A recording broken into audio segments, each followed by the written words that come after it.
자, 계속해서 우리 21번 문제 풀어보겠습니다.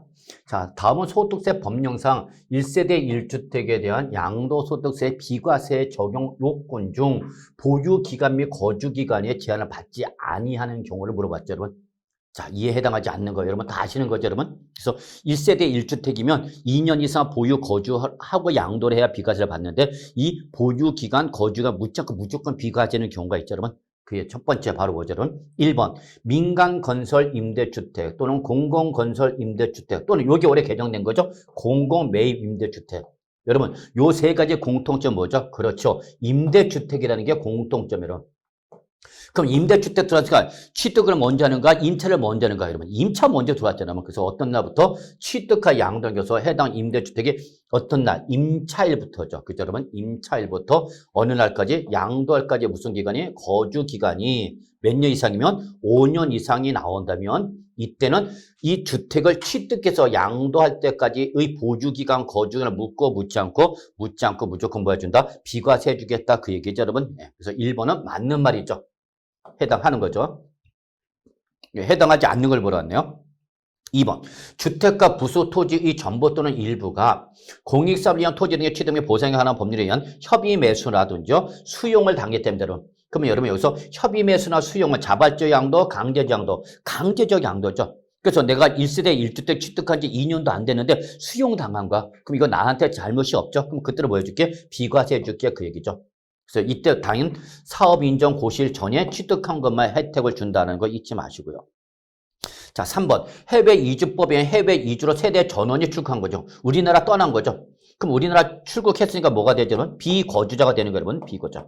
그래도 이 출국하기 전에 양도했으면 괜찮은데 출국일 현재 1주택으로서 출국한다 몇 년이 여러분? 2년 이내 양도하는 경우를 한정한다. 즉 출국 전에 양도를 할 때는 보유기간 거주 무조건 1세대 1주택 비과세 주는 거야. 근데 출국을 한 다음에 양도를 하면 이제는 이제 뭐가 되죠? 비거주자가 되는 거죠. 그럼 비거주는 비과세 받아 못 받아? 못 받아요. 그런데 몇 년 줄게? 2년 시간 줄게. 이때 양도면 너도 그냥 그대로 뭐 해줄게, 여러분? 비과세 해주게 그 얘기입니다, 여러분. 3번도 맞는 말이죠. 자, 이제 우리 4번부터 보죠. 자, 4번. 1년 이상 계속해서 국외 거주에 필요한 취약이나 근무상 형편이죠, 여러분. 이 사유로 세대 전원이 출국한 거죠. 그러니까 여러분 여기 3번과 4번 다 세대 전원 출국과 똑같은 거 여러분. 다만 뭐가 달라요, 여러분? 사유가 달라요. 요 3번은 이민을 가느라고 4번은 1년 이상 계속해서 외국에 나가 있어야 되는 취약이나 근무상 형편으로 나간 거죠, 여러분. 따라서 뒤에 나오는 말도 똑같죠. 그래서 출국 현재 몇 주택 여러분? 1주택이면서 출국 한 날에서 최소 몇 년이라면 2년 이내에 양도를 하면 그냥 그대로 뭐 해줄게? 비과세 해줄게 그 얘기죠, 여러분. 근데 5번 취득 후 1년간 보유한 주택을 사업장 형태로 세대 전원이 다른 식으로 주거를 이전하면서 양도했다. 맞아 틀려 여러분? 틀린 말이죠, 여러분. 이때는 여러분 우리 뭐가 틀렸죠, 여러분? 진짜 취득 후 1년 보유가 아니라 여러분 1년 이상 거주를 받게 되는 거죠. 1년 이상 거주를 했어야 됩니다, 여러분. 거주. 그리고 사업장 형태로 법정 사유가 아니죠, 여러분. 취약, 근무상, 질병의 치료나 요양 또는 학교 폭력 피로 인한처럼 요 사유가 4가지만 있고 사업자는 없죠, 여러분. 그럴 때는 요 사업장 형편은 법정 사유도 아니기 때문에 이때는 혜택을 받아 못 받는 거죠. 그래서 여러분 5번이 답이 되는 걸 여러분 어렵지 않게 확인할 수 있을 거라 믿습니다, 여러분. 요 정도에서 여러분 본 문제는 답 몇 번 여러분 5번 확인하고요. 다음 문제 풀어볼까요? 자, 이제 우리 22번이네, 여러분. 자, 22번 조금 역시 좀 어렵죠, 여러분. 그래서 실지 거래가 양도 재계산 시 실지 필요 경비에 관한 다음에 설명 중 옳은 것은 물어봤지만 다만 옳은 걸 모두 물어봤죠. 다만 각 설명은 서로 독립적이며 주어진 조건에 고려하지 않는 즉 기용리은 이거 다 개별적으로 물어보라는 얘기죠. 자, 보죠. 부동산 임대업자인 갑은 특수관계인이 아닌 을로부터 건물을 3년간 연물 조건을 취득하고 다음같이 회계 처리했다. 우리 갑자기 회계가 나왔죠, 여러분? 상관없어요, 여러분. 어쨌거나 건물 장부가액은 얼마나 됐고 그러면 4억 8천만 원 장부가액이 다 있고 그러면 현재 가치 할인차가 얼마나 갔죠? 그러면 2천만 원 됐죠. 그러면 여러분 우리 현재 가치 할인차가 그러면 취득가액이 어떻게 하라면 포함하세요라고 했죠. 여러분. 그래서 결국 건물 취득가액은 얼마나 장부 잡혀있지만 4억 8천만 원 잡혀있지만 요때 현재 가치 할인차가 더 하라는 얘기죠. 여러분. 그래서 결국 얼마 주고 산 거죠? 여러분 5억 주고 산 거로 보라는 얘기죠. 그래서 지금 돈이 얼마 여러분? 5억 원이 있죠, 여러분? 5억 원을 줘야 된다. 그 얘기죠, 여러분. 예, 그래서 취득가 얼마 되는 거죠, 여러분? 5억 원이 되는 거죠, 여러분. 그런데 이때 현재 가치 할인 차감 상각이 얼마 여러분? 300만 원 있고요. 감가상각비 얼마 있다, 여러분? 200만 원 있답니다. 요걸 사업소득 금액 계산 때, 여기서 뭐 사업소득 금액은 우리 종합소득세가 되는 거죠. 양도소득세가 아니라 종합소득세 계산할 때 필요경비를 어떻게 했다면 계산했다 그랬죠. 그러면 양도소득세도 필요경비를 이미 잡았는데 또 종합소득세 할 때 필요경비 잡으니까 무슨 공제가 되냐면 이중공제가 되는 거죠. 그럼 이중공제하면 되니까 안 되니까? 안 되니까 이때에 300만 원과 200만 원 취득가가 얼마? 5억 원에서 빼란 얘기죠, 여러분. 그래서 뺀 게 얼마죠, 여러분? 500을 빼니까 우리 실제 양도차를 계산할 때 실제 취득가 얼마가 되는 거죠, 여러분? 4억 9,500만이 되는 거죠, 여러분. 그래서 요 맞는 말 잊지 마시기 바랍니다. 그래서 결론은 현재 가치 할인 차감 취득 원가에 더 어떻게 하라, 여러분? 더 하라. 다만 그 취득 원가에 더했던 현재 가치 할인 차감 상각액이나 감가상각비를 양도소득세가 아닌 종합소득세 계산 때 필요로 산입하면 무슨 공제가 되니까? 이중공제가 되니까 이중공제되는 금액은 취득가에서 어떻게 하라? 빼라. 그래서 여러분 4억 9,500이 바로 취득가가 되는 거 아시겠죠, 여러분? 그래서 기억은 맞는 말이 되겠습니다. 기억은 맞는 말. 자, 니은 갑시다. 자, 수용된 토지에 대한 보상금의 증액과 관련하여 직접 소유된 소수용비용 얼마 되면 1,000만입니다. 자, 우리가 내 토지가 수용당했죠? 그러니까 뭘 받았죠? 보상금을 받았죠. 근데 보상금이 많아, 적어. 그래서 보상금 더 달라고 뭐 걸었으면 소송을 걸었죠. 그때 소송비가 얼마 발생했죠? 1,000만 원 발생했죠. 그럼 이거 바로 뭐가 되는 거죠, 여러분? 자본적 지출액으로 계산해야 되는 거죠. 자본적 지출액. 근데 이때에 이 소송을 해서 증액된 보상금 얼마 되면 800만 원이 되면 그러면 이때 비용은 얼마 들어가는데 1,000만 원 들어갔는데 받은 금액은 얼마예요, 여러분? 800만 원이라는 얘기죠. 그러면 이때 자본적 지출을 계산할 수 있는 금액은 바로 요 보상금, 증액된 보상금을 한도를 합니다. 얘를 한도를 하기 때문에 여러분 바로 800만 원만 자본적 지출액을 잡을 수가 있습니다. 그래서 니은도 맞는 말이죠, 여러분. 자, 디귿. 토지를 취득할 때 매입한 국민주택채권을 만기 전에, 국민주택채권 만기 전에 법무사에게 양도했죠. 그럼 금융기관 외이죠? 이게 양도하면서 발생한 매각차손은 얼마다, 여러분? 250만 원. 그러면 법무사한테 양도하면서 발생한 국민주택채권 매각차손은 전액 인정을 한다, 안 한다? 안 한다 그랬죠. 은행에 양도했을 때 가정하는 매각차손 얼마? 200만 원 한도로 하는 거죠, 여러분. 얘를 한도로 하죠. 따라서 양도를 계산할 수 있는 금액은 얼마죠? 여러분 200만 원이 되는 거죠. 그래서 결론은 기억, 니은, 디귿이 다 옳은 말이죠. 그래서 답은 몇 번, 여러분? 5번이 되는 거죠, 여러분. 그래서 꼭 좀 한 번 정도 우리 실제 필요 경비에서 주의할 사항만 한번 좀 뽑아놨다는 걸 좀 확인해 주시기 바랍니다. 답은 몇 번, 여러분? 5번이 되는 거 다시 한번 말씀드리고요. 자, 다음 문제 풀어볼까요? 자, 23번. 주단태 씨가 2022년에 다음같이 양도소득세 과세 대상 자산을 순차 양도했습니다. 순차적으로 양도했다. 그래서 첫 번째, 두 번째, 세 번째 이렇게 양도했다. 지금 그 얘기죠, 여러분. 네, 그리고 여러분 여기 지금 자료에 빠져 있는데 여러분 이 자료에 여기 국외부동산이 따로 있습니다, 여러분. 국외부동산 양도한 거 있죠, 여러분. 자료 보면 나와 있습니다, 여러분. 예.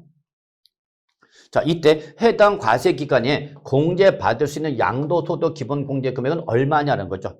그리고 골프 회원권을 양도했을 때 과세 필요 금액이 얼마냐 물어봤죠, 여러분. 그러면 여러분 여기 양도소득 금액이 나왔죠. 그럼 여러분 여기서 양도소득 금액은 양도 차익에서 뭐죠, 여러분? 장기 보유 특별 공제를 한 후의 금액이죠. 장기 보유 특별 공제를 한 후 금액이 양도소득 금액이 되고 이제 여기서 뭐가 되죠, 여러분? 양도소득 기본 공제가 나오는 거죠. 그래서 양도소득 기본 공제를 해갖고 뭐가 나오죠, 여러분? 과세 표준이 나오는 거죠. 과세 표준이 나오는 거죠. 그래서 여러분 여기 국외부동산 얼마 나왔냐? 뭐 4억 정도 나왔네, 여러분. 뭐 얼마 나왔을 겁니다, 여러분. 4억 정도 나왔다고 보시면.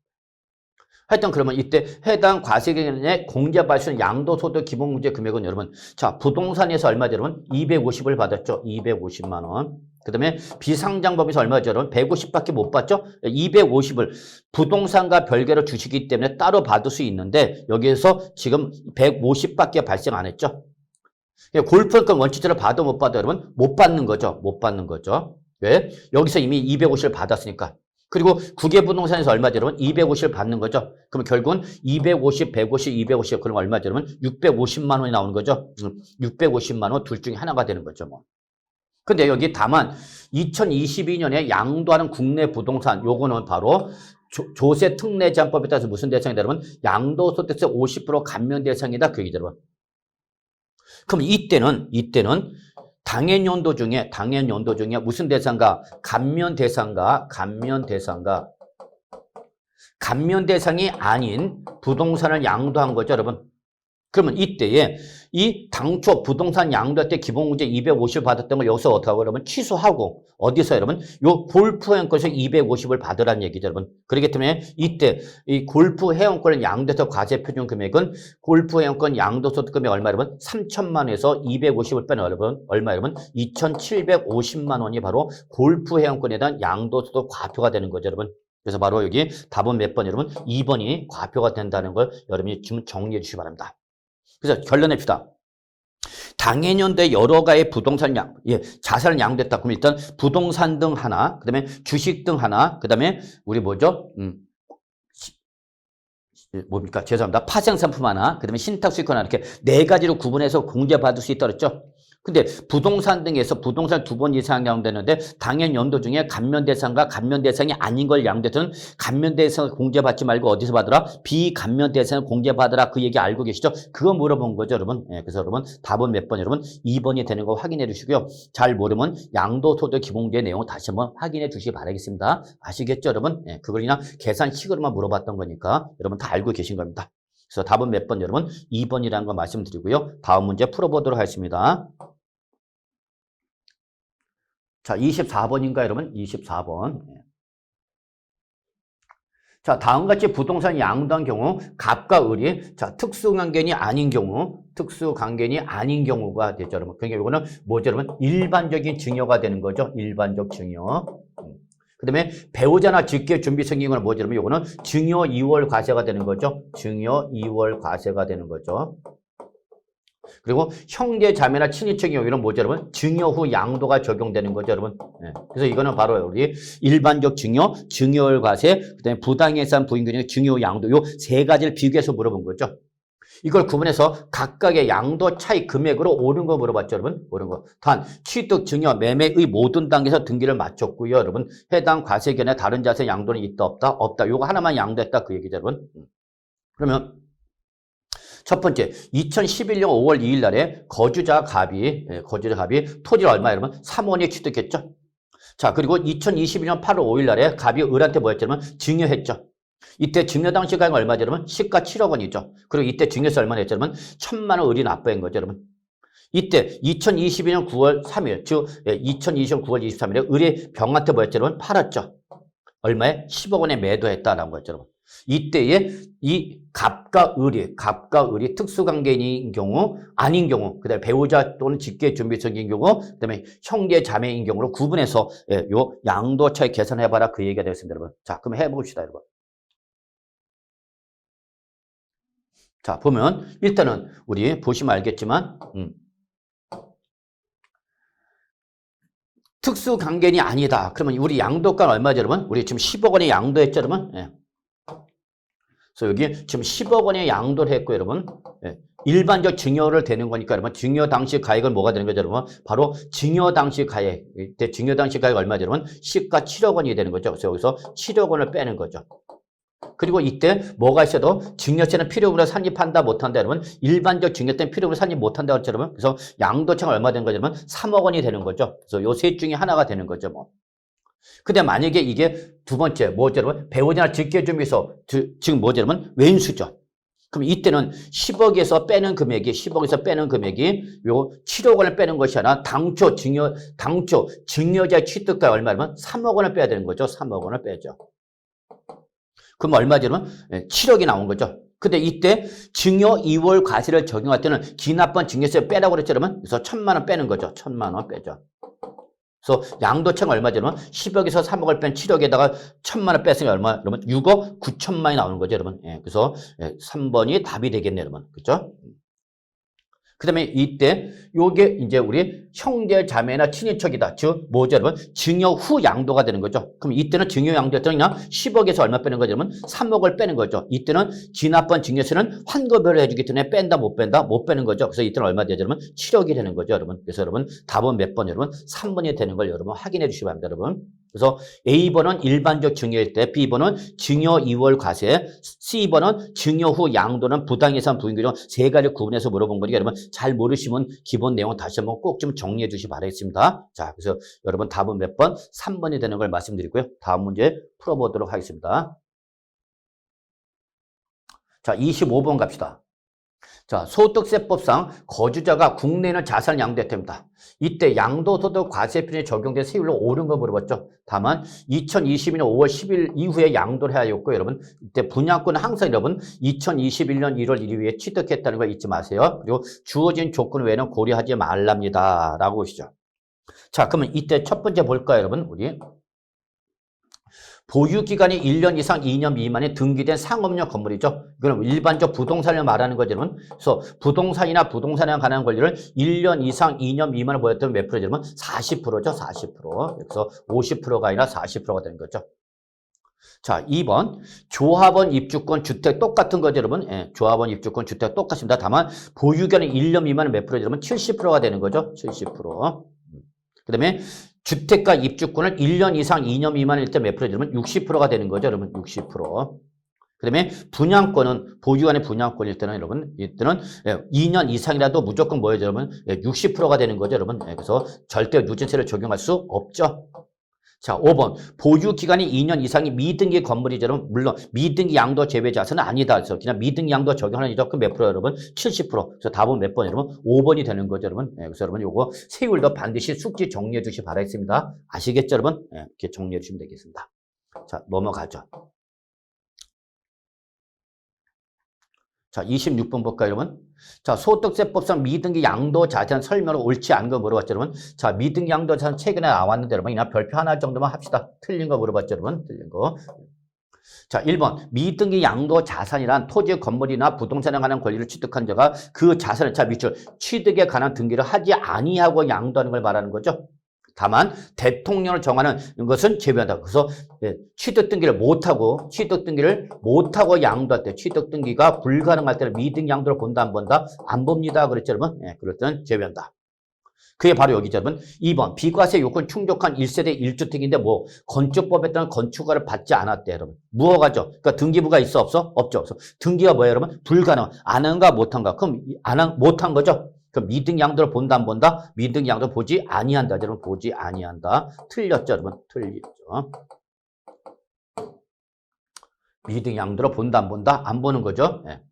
자, 3번. 건설업자가 도시개발법에 따라서 공사 용역 대가를 취득한 채비를 토지구의 환기처분 공고 전에 양도한 거죠. 환기처분 공고 전에 양도하니까 등기를 해 못해? 못하는 거죠. 그럼 이때 미등 양도를 본다 안 본다? 안 보는 거죠. 미등 양도사에서 제외된다. 맞는 말이죠.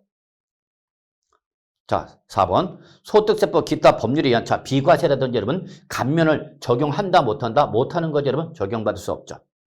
또한 양도차익이 양도소득 과세편이다. 맞는 말인가요? 맞는 말이죠. 왜냐면 양도차익이 양도소득 과표가 되는 것은 특별공제, 기본공제 받아 못 받아? 못 받죠. 미등기 양도, 특별공제, 기본공제 모두 못 받으니까 여러분 그때는 바로 양도차익 과표가 되는 거죠. 그리고 70% 세율 적용받는 거죠. 맞는 말이죠. 자, 5번. 실지 거래가 양도차익 계산 시 실지 필요금을 실지 양도에서 차감할 수 있다. 여러분 차감할 수 있다. 차감할 수 있다. 그래서 여러분 양도차익을 계산할 때 미등기 양도가 영향을 미치지 않습니다. 그래서 미등기 양도라도 여러분 실제 필요금을 실제 거래가인 양도가에서 차감할 수 있다, 여러분. 그래서 여러분 틀린 건 2개. 그래서 여러분 이 문제는 답이 2개가 되어 있습니다, 여러분. 옳지 않은 건 2개. 그래서 26번은 2번과 5번 2개가 복수의 정답을 처리해 주시기 바라겠습니다. 아시겠죠, 여러분? 이렇게 봐주시오. 뭐 실전에서 이런 문제 나오면 우린 좋은 거죠, 뭐. 그렇죠? 되겠습니다. 자, 그래서 이 정도로 하고요. 27번. 자, 지방세법상 등록 면허세에 관한 서면에서 옳은 거 물어봤죠, 여러분? 이거는 별표 하나 정도만, 여기 종합 문제죠? 그런 거. 1번 같은 등록에 관계된 재산은 둘 이상의 지방자치단체에 걸쳐 있어 등록을 했을 지방자치단체별로 부과할 수 없다. 그럼 이때는 등록 권리자 주소지다. 아니죠, 여러분. 이때는 등록 관청 소재지가 되는 거죠, 여러분. 예, 그래서 1번은 틀렸죠. 납세지 물어봤죠. 2번 무덤과 이에 접속된 부속시설물의 부지로 사용되는 토지로서 자 지적공무상 지목이 묘지인 토지는 여러분 뭐지 여러분 비과세제로는 비과세가 되기 때문에 과세하지 않는다 여러분. 네. 틀린 말이죠.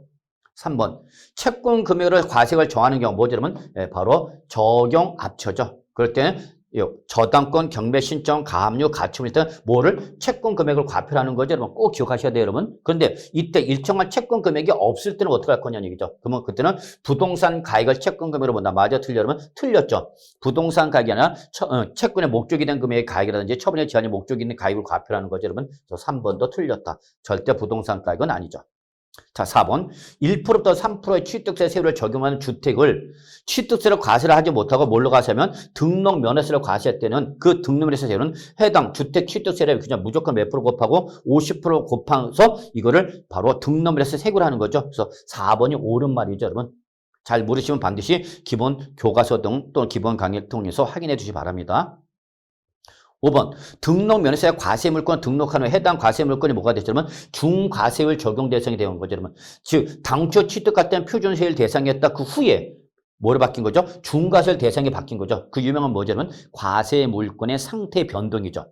그러면 이렇게 과세 물건의 상태가 변동이 되면 여러분 취득세나 등록 면허세나 사유 발생은 또 며칠 이내죠? 여러분 60일 이내죠. 여러분 60일 이내에 중과세를 적용하여 산출한 세액 여기서 뭐 여러분 이미 납부한 세로서 가산세를 제외한 금액이죠. 가산세를 제외한 금액을 뺀 금액으로 뭐죠? 여러분 신고하고 납부해야 되는 거죠. 여러분. 그래서 결론은 네, 5번도 틀렸죠? 30일이 아니라 60일이 되는 거니까 답은 몇 번 여러분? 4번이 되는 걸 확인할 수 있겠습니다. 이렇게 보시면 되겠죠. 자, 이제 우리 28번 넘어가나요? 28번. 자, 지방세법상 토지에 대한 재산세를 부과함에 있어서 과세 대상, 즉 토지의 과세 대상 구분 뭐죠, 여러분? 종합, 별도, 분리 세 가지 옳은 거 찾아봐라 그 얘기죠, 여러분. 다만 제시되지 않은 사항은 해당 과세 대상 요건을 충족하였다라고 해서 우리 분리, 별도, 종합, 구분 제대로 했는지 확인하라 그 얘기죠, 여러분. 자, 봅시다. 별표 3개짜리죠, 여러분. 자, 그다음에 특별자치시, 특별자치도, 시지역이, 자, 여기 중요한 거 이거죠, 여러분. 도시 지역의 농지랍니다, 여러분. 농지가 여러분 도시 지역 안에 있다. 그럼 제 위치에 있어, 못 있어? 못 있죠. 그럼 어디 안에 있어야 되는데? 개nog 안에 있어야 되는 거죠. 개녹이면 007인데, 그죠, 여러분? 개녹 외의 지역이라 했으니까 이때는 소재지를 위반한 거죠. 그러니까 이때는 뭐죠, 여러분? 전부 종합이 되는 거죠. 그래서 기억은 맞는 말이죠. 지금 옳은 걸 물어봤죠, 여러분. 그럼 기억 나와야 돼, 안 나와야 돼? 나와야 되는 거죠. 안 나온 3번과 4번은 무조건 틀린 거죠, 뭐. 자, 니은 볼까요? 건축법 등 관계 법령에 따라서 허가 등을 받아야 하는 건축물로서 허가 등을 받지 않은 공장용 건축물이라든지 사용 승인을 받지 아니하고 사용 중에 뭐 여러분 공장용 건축물이죠. 그럼 이건 법률 요건을 위반한 거죠. 그럼 이때는 0.2% 분리과세, 아니 0.2% 분리과세에 대해서 어떻게 하는지 여러분 제외되는 거죠, 여러분. 얘는 0.07%가 아니라 얼로 가지 여러분 종합으로 가는 거죠. 종합합산과세 대상 토지. 그래서 니은은 틀린 말이죠. 그리고 여기 여러분 우리 2022년에 개정된 내용이죠, 여러분. 그래서 니은 나와 있는 거 틀렸죠? 그래서 기억 니은 나와 있는 거 다 틀리니까 여러분 몇 번이죠? 답은 1번이 되겠네, 여러분. 자, 디귿 관련 법률에 따라서 면허나 또는 인가를 받은 자가 계속까지 사용하는 자 여객 자동차 터미널 물류 터미널이죠, 여러분. 터미널이죠. 자.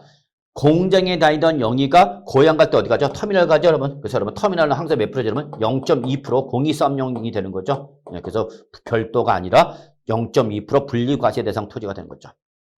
리얼 관련 법률에 따라서 여객 자동차 운송 사업 또는 화물 자동차 운송 사업 또는 자동차 대여 사업자의 차고용 토지죠, 여러분. 이건 사업용 토지가 어디로 가죠, 여러분? 별도로 가야 되죠, 여러분. 별도. 근데 여러분 0.2니까 맞아서 틀렸으면 틀렸죠. 그래서 결국은 옳은 건 몇 번 여러분? 기억. 답은 1번 되는 거 여러분 확인해 두시기 바라겠습니다. 여러분 토지 구분 반드시 숙지 정리하시기 바랍니다. 자, 29번 갈까요, 여러분? 29번. 다음에 취득이나 취득세는 자, 표준세에서 중과기준세를 뺀 세율로 산출한 금액을 그 세율로 한다. 옳은 거 물어봤죠, 여러분? 이건 주로 무슨 취득이죠, 여러분? 특례세를 물어봤죠? 주로 무슨 취득? 주로 형식적 취득 등에 해당하는 것들이죠. 별표 3개 여러분 꼭 기억하셔야 됩니다. 모르면 꼭 정리하셔야 됩니다. 다만 이 특례세율 적용돼서 주택이라든지 중과 대상은 적용한다, 안 한다? 안 하는 거죠. 그러면 형식적 취득에 해당할 때 총리율 분할, 이거는 여러분 그냥 표준세를 몇 프로 여러분? 2.3% 가셔야죠, 여러분. 요 표준세에서 2% 뺀 세로 가시는 것은 주로 어떤 거죠, 여러분? 바로 공유물의 분할, 합유물의 분할, 그 다음에 부동산 공유권 해소련 지분 이전. 요게 바로 표준세율 2.3%에서 2% 뺀 0.3% 적용 대상이 되는 거죠. 그러나 총유물의 분할은 특례세율 적용 대상이다, 아니다? 아닌 거죠, 여러분. 2번 건축물 이전이죠. 그럼 건축물 이전은 건축법상 건축이지만 형식적 취득이죠. 그래서 2.8에서 여러분 몇 프로 여러분 2% 빼야 되는 거죠. 2% 빼야 되는 거죠. 근데 이때 이전한 건축물 가액이 종종 건축물 가액이 어떻게 하면 초과하면 그 초과하는 금액은 요 특례세율 적용한다 안 한다 안 하는 거죠, 여러분. 예, 그렇기 때문에 역시 2번도 틀렸죠. 자, 3번. 상속을 받았죠, 여러분? 근데 1가구 1주택이랍니다, 여러분. 그러면 이때는 상속일 때 몇 프로, 여러분? 2.8에서 여러분, 2% 뺀 몇 프로, 여러분? 0.8% 가자는 거죠. 네, 바로 3번이 요 표준세에서 중과기준세를 2% 뺀 세를 적용하는 거죠. 자, 4번. 개수가 나왔죠, 여러분? 개수는 무슨 취득이죠, 여러분? 간주 취득이죠. 그러면 특례세를 몇 프로 적용 대상이 되는 거죠? 2% 적용 대상이 되는 거죠. 다만 개수로 인하여 건축물 면적이 어떻게 되면 여러분 증가됐다. 그러면 그때는 그 증가된 부분에서는 여러분 어떤 세율 적용하죠? 여러분 원시취득세를 적용하는 거죠. 원시취득세를 몇 프로 여러분 2.8% 적용하는 거죠. 그래서 4번은 특례세율 2% 적용 대상이냐 아니면 2.8% 적용 대상이냐 이걸 구분하는 거지 표준세율 2% 뺀 세율 적용 대상은 아닌 거죠. 어쨌거나 여러분. 자 5번 관계 법령에 따른 택지 공사가 준공된 어디에? 토지에 조성, 설치한 정원이나 부속 시설물이죠. 자, 요 정원이나 부속 시설물 어디에 여러분? 토지에 조성 설치했죠. 그러면 그때는 이 정원이나 부속 시설물 어디에? 토지에 포함하는 거죠. 그럼 이때 토지에 포함하되 토지 이 지목을 사실상 변경하는 걸로 보죠. 그럼 이거 무슨 취득이죠, 여러분? 간주 취득이죠. 그럼 항상 여러분 간주 취득 때는 어떤 세율이 되죠? 특례세를 2% 적용하는 거죠. 이걸 누가 내는 거죠? 토지 소유자가 내야 되는 거죠. 그래요. 표준세율에서 2% 뺀 세율 적용 대상이 아니라 그냥 중과기준세 2% 적용 대상이기 때문에 요 문제 조건 충족해서 못한 거죠, 여러분. 그래서 29번은 답이 몇 번, 여러분? 3번. 그래서 여러분 요거 특례세율, 표준세에서 2% 뺀 세율 적용 대상 하나와 그 다음에 특례세 2% 적용 대상 꼭 구분해서 정리하시기 바라겠습니다. 아시겠죠, 여러분? 예. 그래서 답은 몇 번, 여러분? 3번 되는 거 다시 한번 말씀드리고요. 예. 다음 문제 풀어보죠.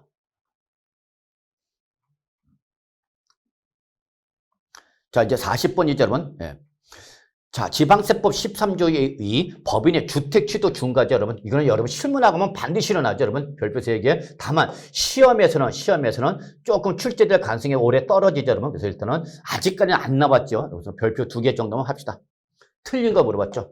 1번 주택을 공동으로 소유하고 있거나 또는 주택 부속 토지만을 소유해도 여러분 이때는 주택을 소유하거나 취득한 걸 본다는 걸 잊지 마시기 바랍니다. 그래서 1번은 맞는 말입니다. 그러니까 주택 하나를 공동소유해서 공동소유 각자 주택 하나 갖고 있는 걸 바랍니다. 또는 주택 부속 토지만 갖고 있어도 주택 하나 갖고 있는 걸 바라 그 얘기죠, 여러분. 자, 이번엔 2번이죠. 법인이 유상 취득하는 주택이죠.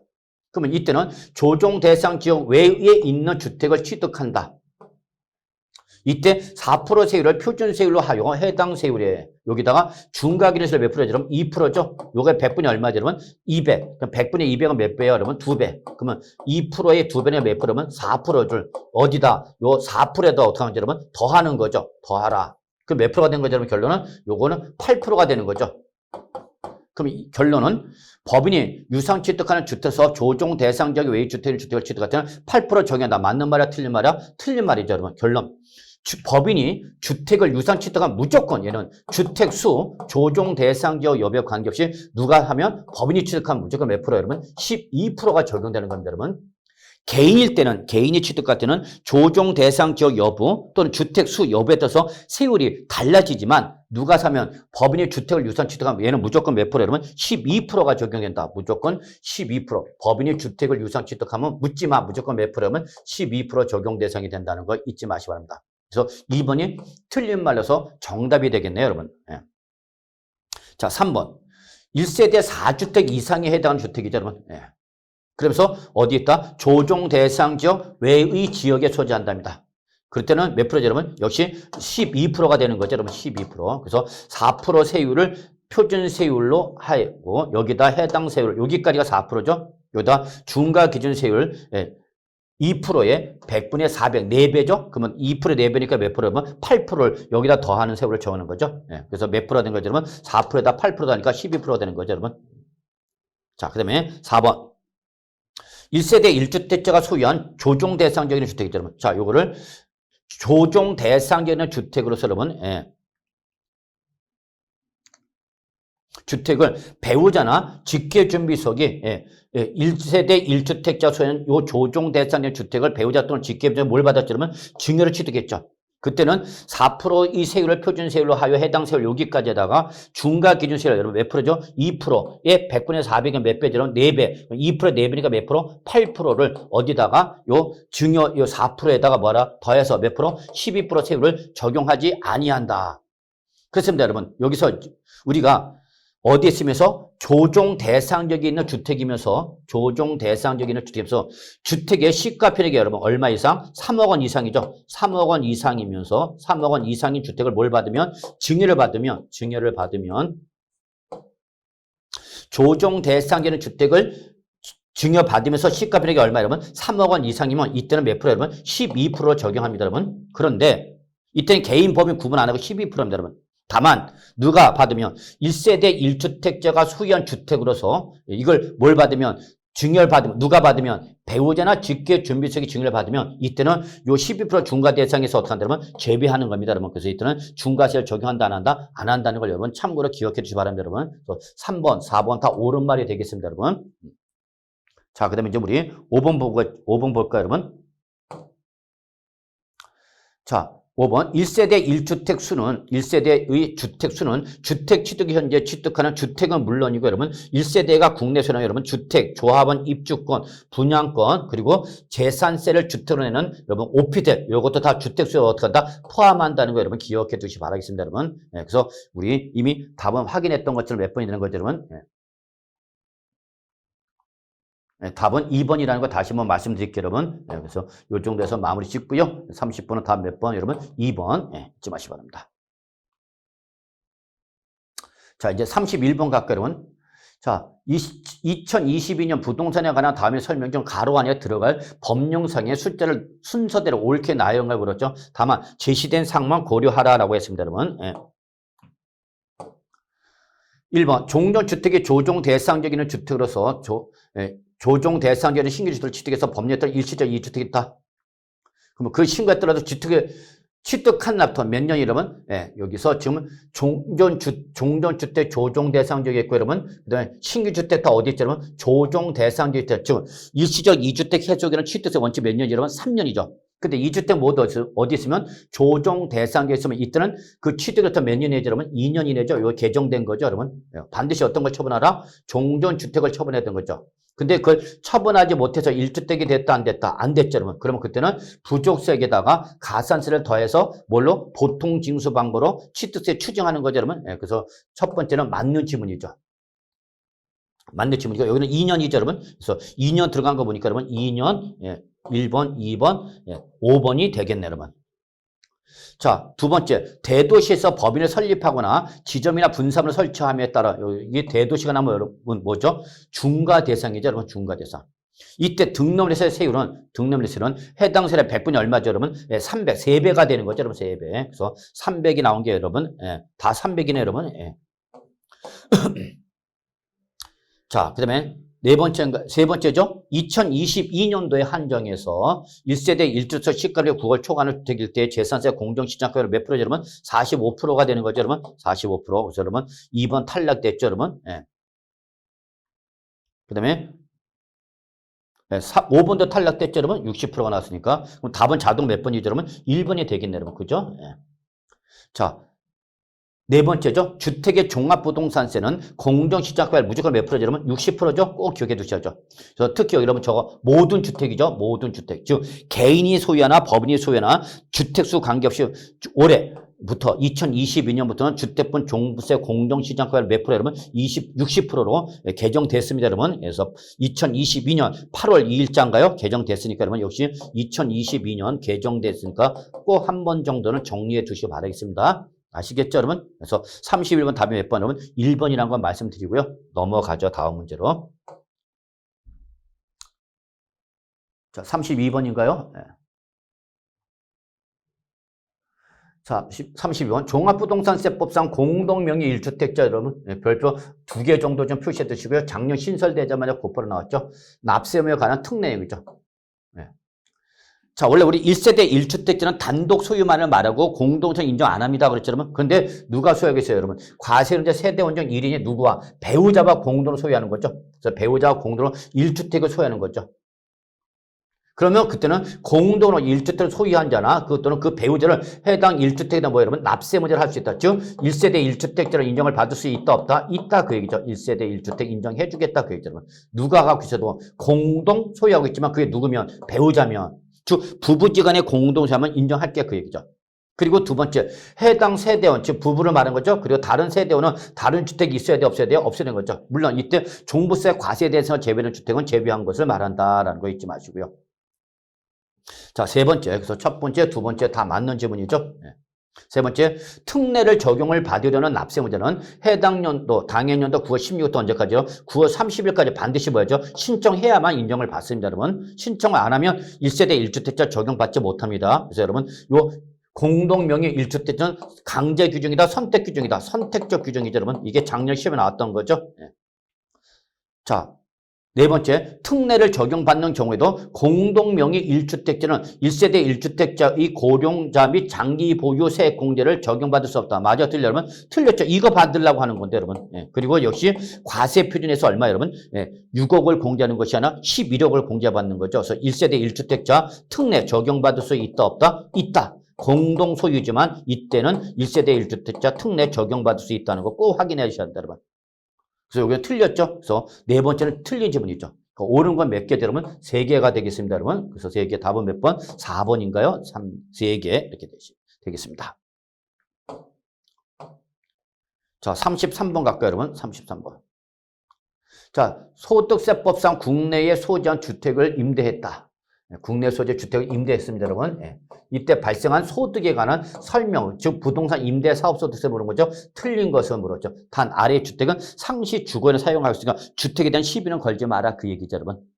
자, 일단 여러분 이것도 별표 2개 정도 좀 표시해 두시고요.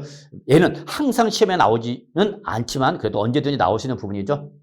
자, 일단 주택 한 채만을 소유한 거죠. 여러분 여기까지 뭐죠, 여러분? 비과세죠. 1주택수는 비과세죠, 여러분. 근데 과세 기간 종료 현재 기준시가 10억 원이 해당 주택. 이게 뭐죠, 여러분? 고가주택이죠. 그럼 이제 비과세 받아, 못 받아? 못 받죠. 과세는 거죠. 근데 뭘 받았죠? 전세금을 받았죠. 전세금은 다시 한번 말합니다. 전세금이나 보증금은 전세 기간 또는 임대차 기간에 끝나면 돌려줘야 되는 거죠. 그러니까 얘는 소득이 아니라 뭐예요, 여러분? 부채죠, 부채. 부채니까 여기서는 과세를 한다, 안 한다? 안 하는 거죠. 과세되지 않는 거죠. 그래서 1번이 틀린 말이네요, 여러분. 그럼 답인가요? 예. 자, 주택 두 채를 소유하겠습니다. 그럼 이때 무조건 과세가 되는 거죠? 근데 한 채는 뭘 받았죠? 월세. 나머지 한 채는 뭐죠? 그러면 전세. 그럼 이때 뭐만? 월세만 과세가 되는 거죠? 월세만 과세가 되고 전세는 과세한다, 안 한다? 안 하는 거죠? 그래서 2번은 맞는 말이죠. 3번. 상가나 토지를 임대한 거죠. 주택이 아니라 상가 또는 토지요. 그래서 보증금을 받았다. 그럼 그때는 소유 개수나 보증금과 관계이시 없이 무조건이죠. 법령을 정하는 바에 따라서 계산한 뭐를 간주임대를 과세해야 되는 거죠, 여러분. 그래서 총수익금에 산입한다. 총수익금에 산입한다서 뭐예요, 여러분? 과세한다 그 얘기죠, 여러분. 그래서 상가나 토지일 때는 뭘 받았다? 보증금이나 전세금을 받았다. 그러면 그때는 무조건 뭐 한다? 간주임대를 때리는 거죠, 여러분. 자, 4번. 주거용 건물 임대, 즉 주택 임대부를 말하는 거죠. 여기서 발생한 결승금, 즉 마이너스가 발생한 거죠. 그럼 이때는 부동산에서 발생한 결승금과는 달리 주택에서 발생한 결승금은 다른 종합소득금에서 공제할 수 있어 없어? 있죠. 다만 공제를 할 때의 순서가 근, 연, 기, 2배 이러한 순서로 공제를 받는다는 거 잊지 마시기 바랍니다. 그러나 주택이 아닌 다른 부동산에서 발생한 결손금은 다른 종합소득 금액에서 공제할 수 있다 없다? 없다라는 거 꼭 좀 기억해 주시기 바랍니다.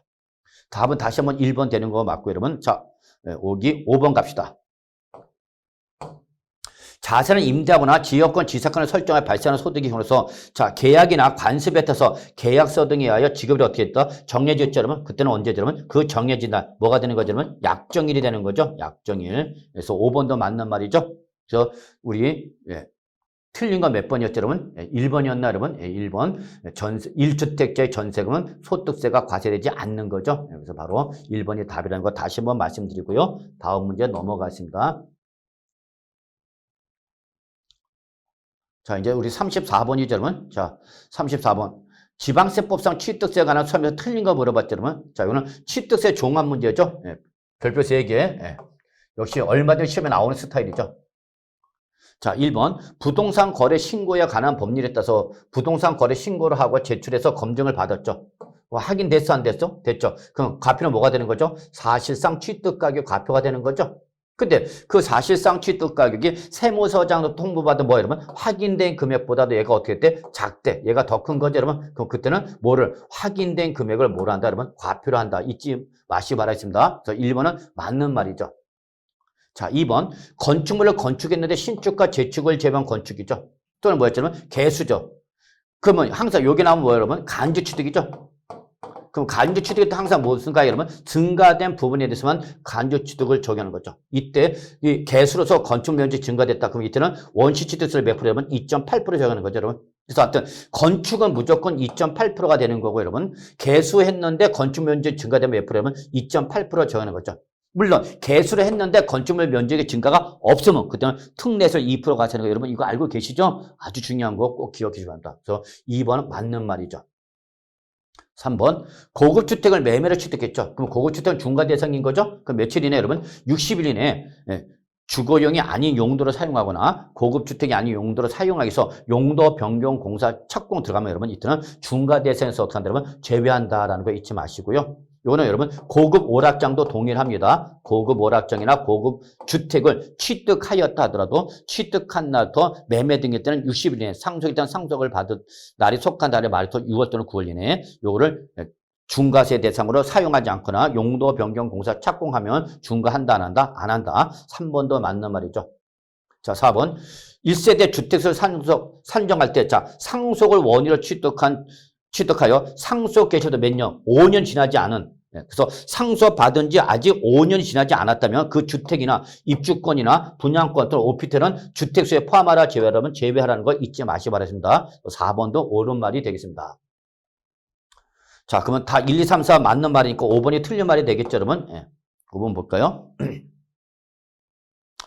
자, 5번. 지방자치단체의 장은 취득세 납세액은 누가 이러면 법인이죠. 그럼 법인은 반드시 취득 당시 가액을 증명할 수 있는 장부와 관련 증거서를 반드시 어떻게 했죠? 작성해서 뭐 해야 되죠? 갖춰둬야 되는 거죠. 근데 그걸 했다, 안 했다? 안 했다는 얘기죠. 그럼 그때는 가산세 때리죠. 이때는 가산세가 100분의 20이 아니라 100분이 얼마죠? 10이죠, 여러분. 그래서 5번이 틀린 말에서 정답되는 걸 확인할 수 있겠습니다, 여러분. 그래서 여러분 꼭 좀 잘 정리해 두시고요. 답은 5번 다시 한번 말씀드리고요. 다음 문제 이 35번 보죠. 자, 35번. 다음은 지방세법상 주택에 대한 재산세죠, 여러분. 자, 주택에 대한 재산세 여러분 꼭 기억해 두셔야 되겠습니다, 여러분. 요거는 통째로 나오지는 않는다라도 여기 나오는 지문은 언제든 여러분 시험에 나올 수 있는 거거든요. 꼭 정리해 주시기 바랍니다. 자, 1번. 주택의 건물과 부소 토지 소리가 같다, 다르다. 주택 건물은 갑이 소유하고 주택 부토는 을이 갖고 있는 거죠. 그래도 주택분 재산세는 몇 개 나오죠? 여러분? 하나 나온 거죠. 그 하나 나온 주택분 재산세액은 건축물과 부소토지 자 뭘로 여러분? 시가편의 비율로 안분해서 그 구분 소유자를 바로 뭐로 하죠? 납세 의무자라는 거죠, 여러분. 2번 한 동의 건물이죠. 그래서 겸용주택으로서 전 주거용으로 사용하는 면적이 전체의 몇 프로 이상? 50% 이상이다. 그러면 일단 전체를 주택으로 본다. 맞아, 틀려, 여러분? 틀렸죠. 왜 틀렸죠, 여러분? 이때는 무조건 한 동의 건물이 겸용주택일 때는 설사 주거용이 50% 이상도 뭐만? 주거용만이죠. 그래서 여기 전체가 아니라 주거용만 주택으로 보는 것이고, 여러분. 상가 등은 주택으로 본다, 안 본다? 안 보는 거죠, 여러분. 그래서 여러분 2번이 틀린 말에서 꼭 좀 정리해 두셔야 되겠습니다. 답은 몇 번, 여러분? 2번 다시 한번 말씀드립니다, 여러분. 자, 3번. 대통령 정화는 뭐죠, 여러분? 1세대 1주로서 시가격이 9억 원 이하한 주택이죠, 여러분. 그때에 한해서 2023년까지 한시적 3년간 이때는 0.05% 또 0.35%까지 4단계 초과 누진세죠. 그래서 얘는 일반적 누진세보다 0.05%포인트가 인하된 걸 적용하는 거죠, 여러분. 누구일 때만 1세대 1주택이죠, 여러분. 예. 자, 4번. 주택을 2명 이상이죠. 주택은 하나인데 사람이 2명 이상이죠. 왜? 공동 소유 또는 토지와 건물 소유를 다를 경우 구분 소유죠, 여러분. 예, 그럴 때에도 해당 주택에 대한 세율을 적용할 때는 해당 주택의 토지와 건물까지 자, 동그라미 쳐 여러분 뭐죠? 합산안이죠. 이걸 출제 살점으로 구분안 이렇게 말을 바꿀 수 있으니까 여러분 꼭 확인할 습관 들이시기 바랍니다. 합산안 과표에 대해서 해당 세를 적용해서 취득세 몇 개 나와야 되면 하나. 주택분 재산세는 하나다라는 걸 절대 여러분 지상명제로서 놓치지 마시기 바랍니다. 있습니다. 자, 5번. 건축물에서 허가 등이나 사용 승인으로서 임시 상인을 포함한 것을 받지 않냐고 주거인으로 사용하는 면적이 전체 몇 프로 이상이면 50% 이상. 이거 다시 한번 나왔죠, 여러분? 그래서 무허가 주택 등이 면적이 50% 이상이면 이들은 건물 전체를 주택으로 보고 안 보고 건물은 건물분 재산세, 토지는 토지분 재산세로 가셔야 돼. 토지는 뭘로 여러분? 종합합산 과세 대상 토지다라는 거 여러분. 2022년도 개정상이라고 했죠, 여러분? 꼭 좀 잘 정리해 두시기 바랍니다, 여러분. 그래서 틀린 건 몇 번이죠, 여러분? 2번이 틀렸다는 거 다시 한번 말씀드리고요. 네, 다음 문제 풀어보도록 하겠습니다.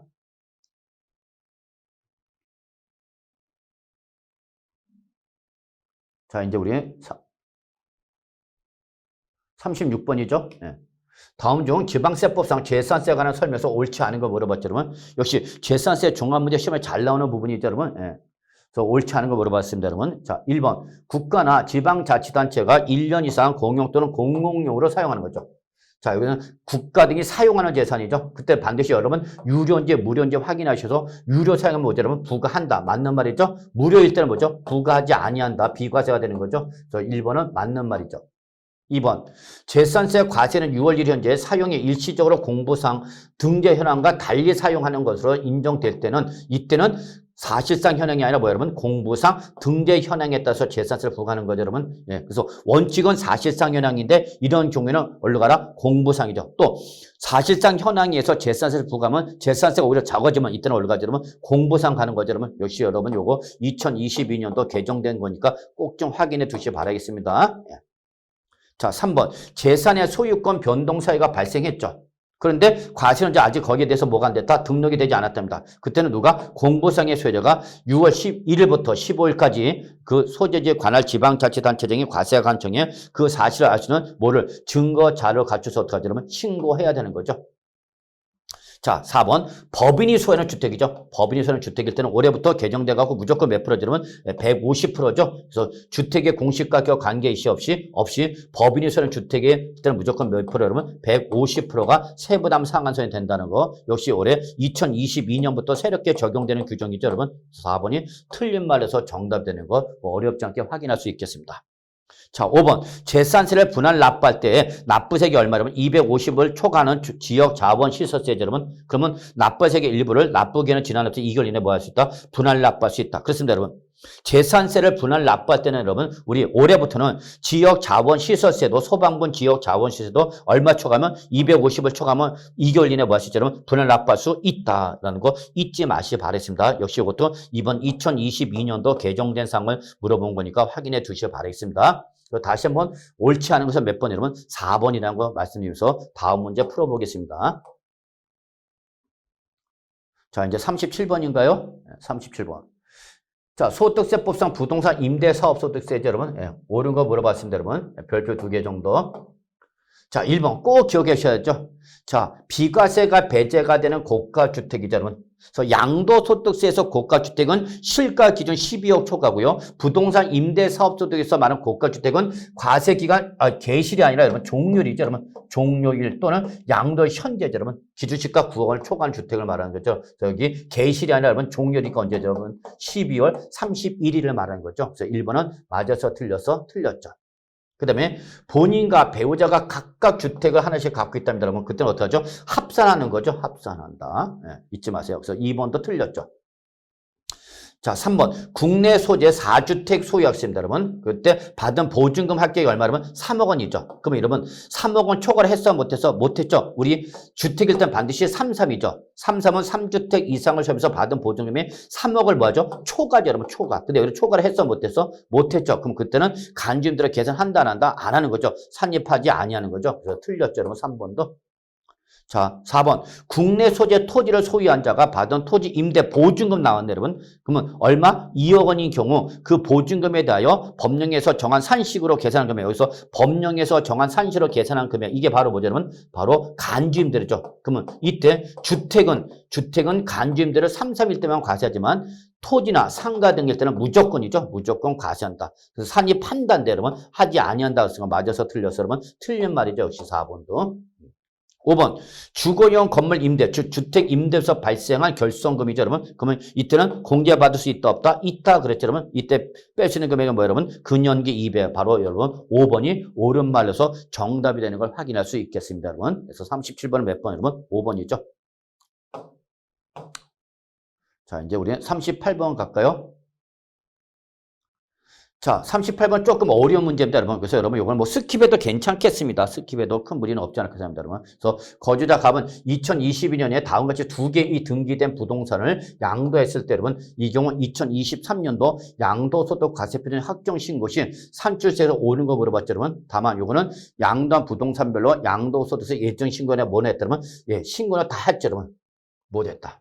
자, 봅시다, 여러분. 그러면 2022년 6월 10일 날에 여러분 2년 9월 보유한 사업용. 그러면 2년 9월 보유했으니까 여러분 2년 이상을 보유한 토지죠, 여러분. 예, 그러면 여러분 무슨 세율 정하는 거죠, 여러분? 누진세율이죠, 여러분. 누진세율. 이때 과세표준 금액 1억일 때의 누진세는 얼마 나왔다면 2,010만 원 이거 냈다는 얘기입니다, 여러분. 그래서 여기 8천만 원 초과해서 1억 5천만 원일 때는 여러분 1,590만 원에다가 8,800 초과하는 금액에 대한 35% 세율을 적용해서 2,010만 원이 그래서 나왔다고 합니다. 그래서 6월 10일 날에 대한 예정 신고할 때 얼마 여러분? 2,010만 원 냈다고 합니다, 여러분. 그 다음에 2022년 9월 1일 날에 역시 또 1년 3개월 보유한 상가 건물이죠, 여러분. 그때 과세표준 금액이 얼마라면 10억이죠.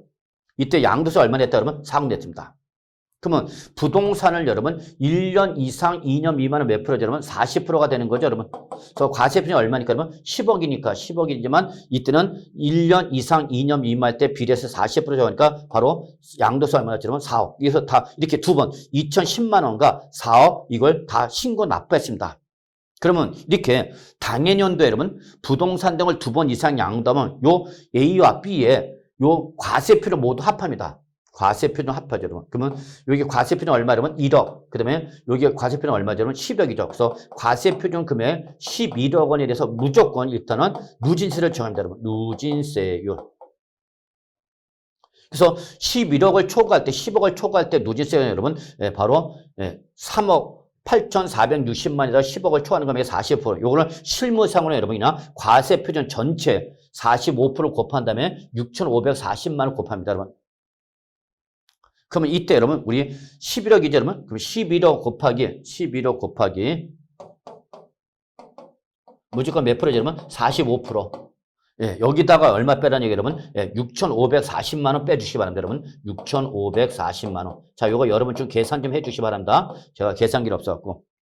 그러면 11억 원에 45%면 여러분 얼마죠, 여러분? 11억 45% 여러분. 예, 그러면 45, 45, 예, 45, 45. 예, 그러면 얼마죠, 여러분? 4억 9,500만 원이죠? 4억 9,500만 원.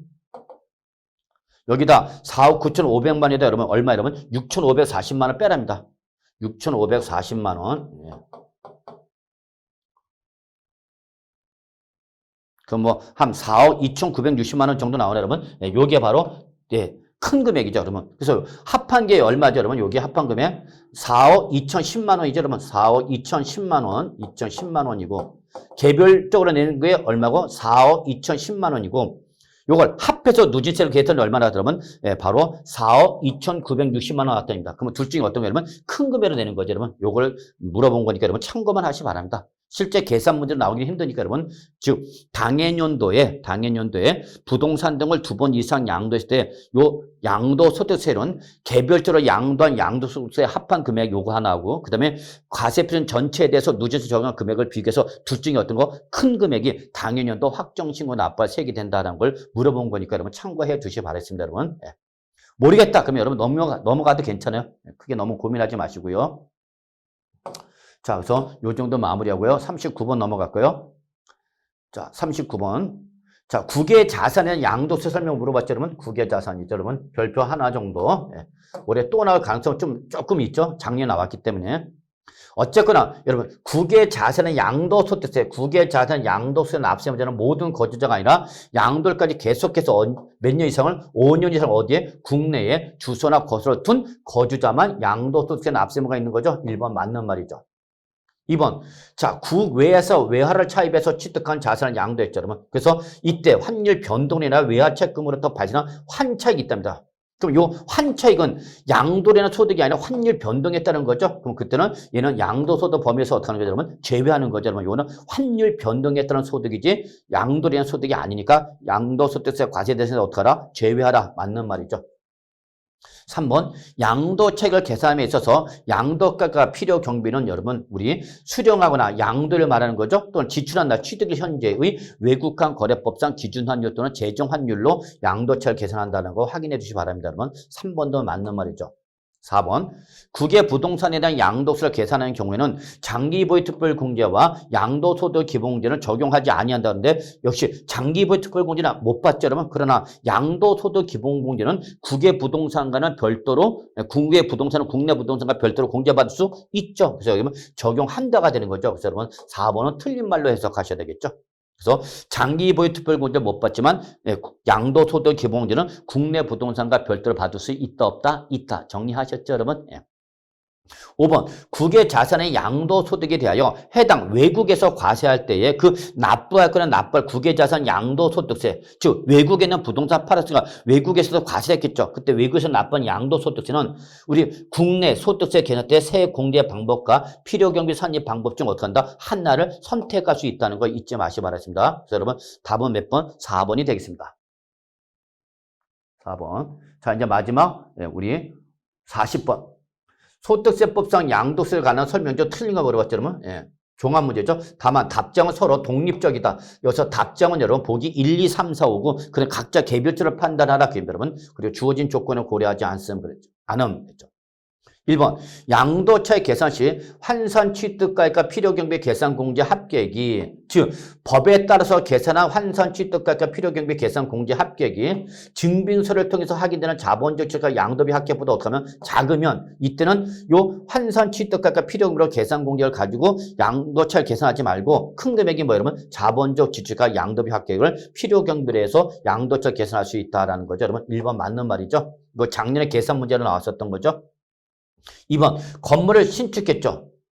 그리고 물론 여기 바닥 면적 85, 전용 면적 85제곱미터 초과는 증축도 포함된다는 것 좀 주의하시고요. 증축도 인정된다. 다만 증축은 모든 증축은 아니고 85제곱미터 초과는 증축만 하나 한다는 거 알고 계시죠? 어쨌거나 건물을 신축하고 신축한 건물을 신축한 어떤 몇 년에 여러분 5년 이내에 건물 양도한 거죠. 이게 첫 번째 조건 5년 이내 양도. 신축 후 증축 후 5년 이내 양도. 둘째 양도가액을 실제 취득가로 하지 않고 뭘 했다면 환산 취득가 또는 뭐냐면 감정가액이나 환산 취득가로 양도를 계산했다. 그럼 이때는 페널티를 부여합니다. 페널티. 왜 실제 취득가를 안 했어? 그때는 양도소득 산출세액의 100분의 5. 여기서 여러분 양도소득 산출세액의 100분의 5가 아니라 감정가액 또는 환산 취득가액 5%입니다. 감정가액 또는 환산 취득가액 5%를 바로 양도소득세 결정세액에 더해서 양도소득세를 거죠. 이때 양도소득 산출세액이 없는 경우라도 이때는 적용한다가 되는 거죠, 여러분. 그래서 여러분 2번은 두 군데서 틀렸죠. 그래서 답은 몇 번, 여러분? 2번이 되는 걸 말씀드리겠습니다, 여러분. 그래서 2번이 맞았다, 틀렸다는 거 확인해 주시고요. 자, 3번. 갑이 상속세 및 증여세법에 따라서 시가 얼마냐면 8억 원으로 평가된 토지를 특수관계인 의뢰에게 7억 5천만 원에 양도했답니다. 여러분 여기서 특수관계인에게 뭐 한 거죠? 여러분 8억짜리를 7억 5천만 원 양도한 거죠. 그럼 이거 바로 뭐죠? 특수관계인한테 저가 양도한 거죠. 저가 양도. 그럼 무슨 규정 정하는 거죠? 부당예산 부인 규정 적용해야 되겠죠? 이때 부당예산 부인 규정을 아무 때나 적용하는 것은 아니고 시가와 대가의 차이 얼마죠? 시가와 대가의 차이 얼마냐면 5천만이죠. 시가와 대가의 차이 5천만 원이 절대적 기준금액 얼마냐면 3억 원 이상이 되거나 3억 원 이상이 되거나 상대적으로 시가 몇 프로죠? 5%죠? 8억 원에 5%. 그럼 5, 8, 40 여러분 얼마죠? 4천만 원이죠. 4천만 원보다 내가 크죠? 그럼 그때는 부당예산 부인 규정을 적용해야 되는 거죠. 그럼 그때는 양도세 계산할 때 실가로 하는 것이 아니라 뭘 하는 거죠, 여러분? 시가로 계산하는 거죠, 여러분. 그래서 8억 원으로 한다는 거 맞는 말이 되겠습니다, 여러분. 그래서 실가는 7억 5천만 원이지만 요 요걸 충족계산은 뭘로 계산하는 여러분? 시가로 계산한다는 거 기억해 주셔야 됩니다. 3번 더 맞는 말이죠. 자, 이미 2번 틀렸다는 거 나왔죠? 자, 4번. 2022년 4월 21일에 상가 건물 양도했죠. 그리고 이때 양도세로서 얼마 나왔죠, 여러분? 1,600만 원 나왔죠, 여러분. 자, 그러면 4월 21일 날에 양도했기 때문에 예정신고는 언제까지 해야 되죠, 여러분? 6월 말까지 예정신고해야 되는 거죠. 그리고 여러분 1,600만이니까 1,000만 초과했죠. 그러니까 뭐 할 수 있죠, 여러분? 분할 납부했죠. 이때 분납계는 예정신고가 몇 월 이내죠, 여러분? 2월 이내니까 언제까지죠? 8월 말까지 분할 납부할 수 있죠. 얼마죠, 여러분? 1,600만에서 600만 원만 분할 납부할 수 있는 거죠. 그래서 4번도 맞는 말이죠. 5번. 자, 국외 토지에 대한 양도소에 대하여 해당 외국에서 과세하는 경우서 법령에 정한 그 국외 자산 양도소득세는 여러분 우리 알다시피 세공제와 필요 경비 중 뭐 할 수 있다 여러분 산입할 선택해서 적용할 수 있다는 거 여러분 알고 계시죠? 답은 몇 번 여러분? 다시 한번 말하지만 2번이 되는 거죠, 여러분. 2번이 정답이 되는 걸 좀 확인해 두시고요. 자, 그래서 여기까지 해서 여러분 우리 제2의 동형 모의고사 모든 해설 강의 마무리했습니다. 여러분 아마 이 강의 들으신 분이나 이 문제를 풀어보신 분은 조금 어렵다, 많이 좀 어렵다라고 느끼시는 분도 계실 겁니다, 여러분. 다만 여러분 여기서는 좀 우리 실전에 어렵게 나왔을 때를 대비해서 나오다 보니까 난이도 조절할 때 여러분 우리가 쉽게 맞출 수 있는 문제는 다 빼버렸습니다, 여러분. 그러니까 조금 어렵게 느끼는 건 당연한 겁니다. 어렵게 느끼는 것은 당연하다. 왜? 쉬운 문제를 다 빼버렸기 때문에. 그래서 여기 나오는 문제는 여러분 다 중상급의 난이도다 보니까 여러분 다만 여러분 이 문제 풀어보시고 내가 이 문제를 알면 여러분 넘어가도 되고요. 이 문제를 모르겠다 그러면 반드시 여러분 기본 강의나 기본 소통에서 꼭 좀 한 번은 정리하시기 바랍니다. 제가 아까 풀지 않아도 됩니다. 그거 하나만 빼놓고는 여러분 반드시 꼭 좀 정리해 주시기 바라면서 풀다가 잘 이해가 안 되면 여러분 뭐 밴드라든지 저 우리 홈페이지 밴드라든지 네이버 우리 홈페이지 밴드 또는 제 개인적인 우리 이재준이의 부동산 세법과 부동산 세법 여기에 밴드로 오셔서 여러분 뭐 질문하시면 얼마든지 시험 보기 전까지 여러분 답변 드리고요. 여러분 하여튼 시험 보는 그날까지 최선을 다하시면 여러분 꼭 합격하실 수 있습니다. 자신감이 중요합니다, 여러분. 그래서 건강에 주의하시면서 시험 보는 날까지 최선을 다하셔서 꼭 시험에 합격하시길 바라면서 우리 부동산 세법 동형 모의고사 해설 강의 마무리하겠습니다, 여러분. 수고하셨습니다.